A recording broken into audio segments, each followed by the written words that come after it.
All right, guys, I am going to make a short video just kind of helping you out with this biography slideshow. So I'm using this template. You can use this template or you can make your own slides if you want to. I just thought this might be a little bit easier.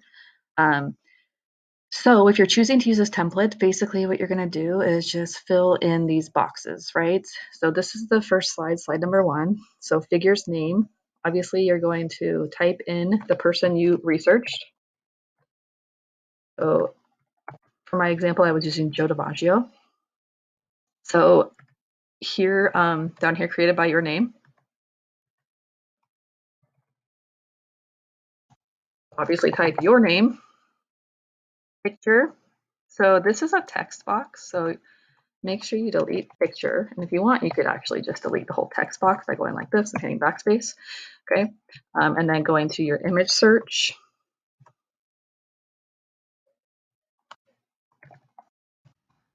I think it'd be appropriate to probably put a picture there of your figure. Here's a picture that I have seen a lot of him, so I'm gonna use that one. So I'm gonna have to resize it so that it fits into this space here, okay? So this does not really give us anything. So we're just gonna do a brief little blurb about who your figure is, okay? Joe DiMaggio is considered one of the greatest baseball players to ever live. Life? No, live. Okay, so that's all really is just like the one thing, like what makes them famous, just like in a one sentence if you want, okay? And then I'm gonna resize it because, and then I'm gonna actually maybe center it, okay? Introduction, so it says introduce your figure by talking about his or her childhood and early life. You'll want to create a transition, foreshadowing accomplishments, kind of like in Delivering Justice, how the author used a good transition of the grandma praying that one day Wesley would become an important man, a leader of his people. That was a good foreshadowing job because that's exactly what Wesley did. So whatever you found out about their childhood. Now, if you're like, I didn't find anything out about my figure's childhood, that would be something you might want to go find another source and maybe Google search something about, like, if I was looking for Joe DiMaggio childhood, I might Google search Joe DiMaggio childhood because we definitely want to include a little bit of information. And it doesn't need to be a lot. Like, I'll show you how much I've gathered. Okay. So looking at my notes, I could say Joseph Paul DiMaggio was born on November. All this is coming from my notes, and I'm just making them into sentences now, right? 1914 in Martinez, California. I think that's so cool. He was born in Martinez, by the way. He was the son of Italian immigrants, so his parents came from Italy, who worked in the fishing industry to support their family. Okay, so I had just in my notes, for example, my note said Italian immigrants fishing. So then I turned that into that sentence, right? Because that's what we do with our notes. We turn it into sentences. Like if I were to explain my notes to someone, what would I say? And I'd say something like that, right? Joe stopped going to school when he was 14 years old. At the age of 17, he began playing minor league baseball for the San Francisco Seals with his older brother Vince.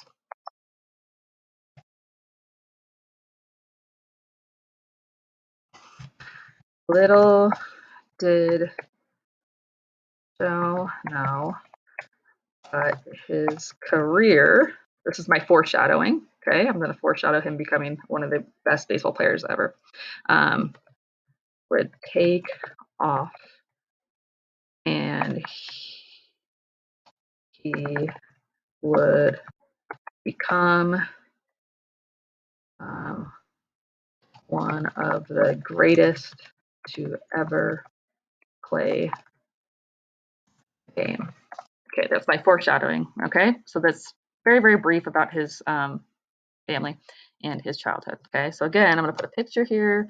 I want to do a different picture if I can. So again, now I just talked about his childhood, so I don't think I'm maybe I don't know. No, that's see that looks like it, but no, that's actually Joe DiMaggio. That's Joe DiMaggio's son. I know that because I saw that in one of my articles. So I might not have a lot of luck finding a picture of him as a kid. So what I'm going to do instead is I'm going to search San. Think about something else I wrote about. I wrote about the San Francisco seals. They're going to show me a lot of these seals, but these look like San Francisco seals. So I'm going to maybe use this picture of the team. That might be too hard to see though. Yeah, I don't like that picture because that box is kind of small. Okay, sorry. Hope it's going to make this brief, but I'm picky. Cool. So that's the San Francisco seals. Now, not the best picture, but it is what it is. Okay. Next page. Accomplishments. Write one or more paragraphs describing your figure's accomplishments. What makes him or her notable? Use important details to explain what you learned to your reader. Okay, so at this point, I'm going to talk about all the amazing things he did as a baseball player, and then I'm going to have a picture. Okay, so I'm not going to make you guys watch me. I'm going to pause this while I do that, and then I'll return and it'll be already there. Okay. Okay, so this is what I did.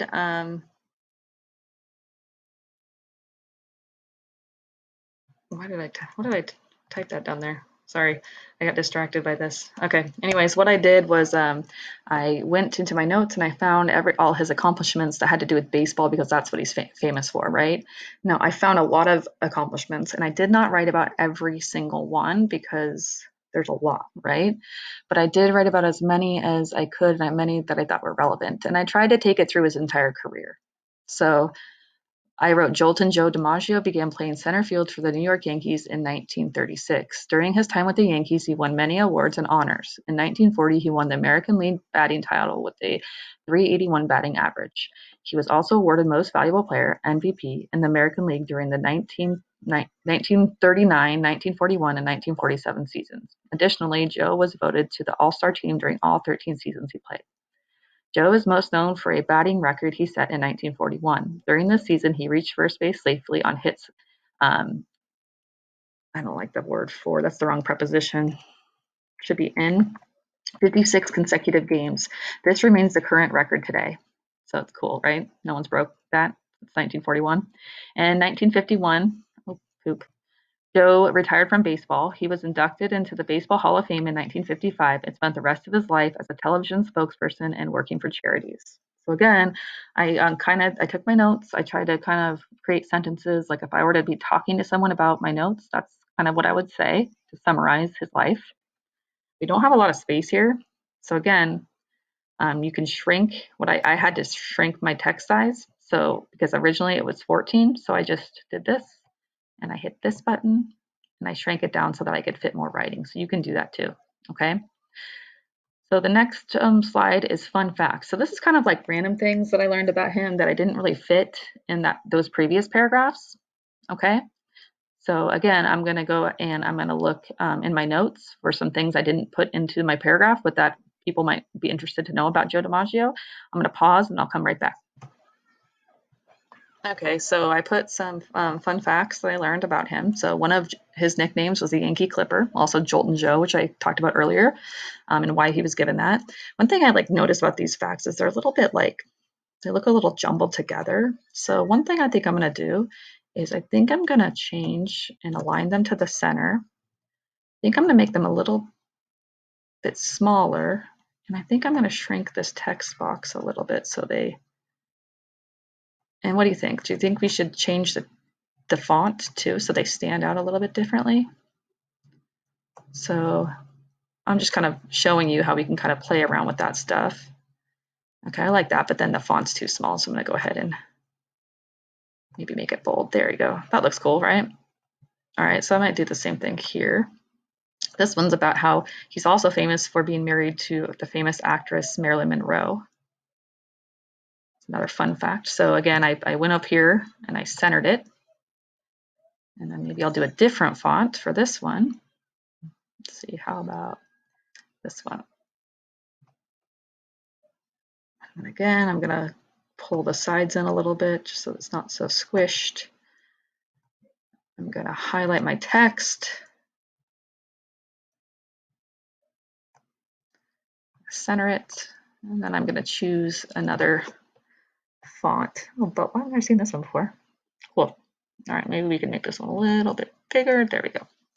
So there's my fun facts. Oh, he also it was an amazing defender, good center fielder. He's tied the record for fewest errors in games played with 1 error in 141 games during the 1947 season. So I added that.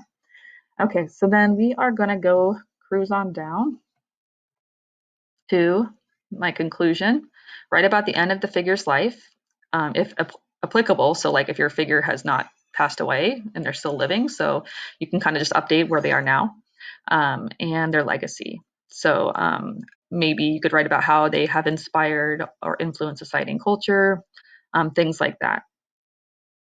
Sorry, this stuff, ignore this stuff down here. So again, I'll pause. I'll be right back. All right, I have no idea where I left off when I paused. I just got distracted because my internet stopped working. So anyways, I think I was doing the conclusion. So I kind of talked about how he died. He was a heavy smoker, so he died of lung cancer, and here's when and where and how old he was. And then I included my final paragraph just about like why he is like his most amazing accomplishment, why people remember him. People remember him for a lot of things, but I think through what I've read and through what I know just from life is that his hitting streak is the most amazing thing that he did during his life, that no one 79 years since has even come close to beating it or matching it. And people say it's one of the most amazing records ever in all of sports. So I made sure I kind of talked about that. So the next slide is about the author. You just do a little blurb about you. So here's what my blurb about me. It can be funny, it can be silly. And then a picture of yourself. That's a volleyball that I found broken, so it looked like a good hat.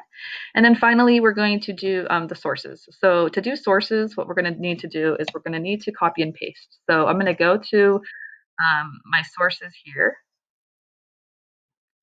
Oh, you don't see me going to my sources. Hold on. I wonder if I can switch that tab.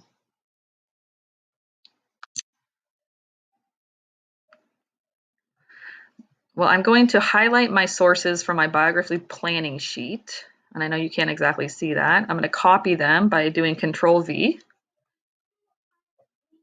And I'm going to paste sources there. So just like those web pages that you had previously done. So there's the Fact Monster one I used.